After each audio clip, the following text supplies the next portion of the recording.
Lords, having attached my name also to this amendment for reasons I'll get to in a second, it's a great pleasure to follow the noble Lady Baroness Grenda and particularly the noble Lady Baroness Young, who has been our total champion in this space. I'm just going to speak about two groups of trees in Sheffield. Now, members of your Lordship's House may remember the Great Sheffield Tree controversy and all of the struggles that the whole of the city went to defend its street trees. Two of groups of those would, I think, have been covered by a heritage tree preservation order. One was about 40 trees on Western Road, which had been planted in 1919 as a living memorial for the soldiers who'd been killed in the First World War from that community. The council planned to cut them down. There were paint-ins by artists underneath the trees. There was a huge march in World War I style uniforms from the trees down to the town hall.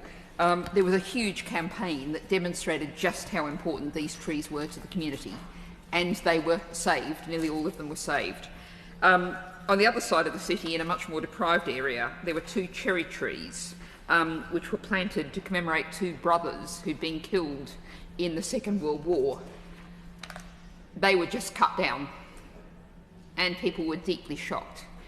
And I think we've talked a lot in your Lordship's House through this bill about how nature is terribly important to people's health and well-being, but here we're talking about individual trees that communities have an individual relationship with, and they desperately need that protection. They're part of their history, they're part of their future, and at the moment we don't have ways protecting them except for communities going to the kind of extraordinary efforts that the people in Sheffield had to go to save those trees that they did manage to save.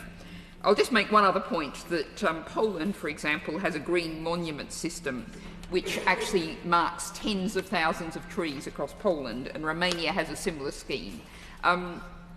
Britain is supposed to be really keen on nature and really keen on heritage, and look how far behind we are.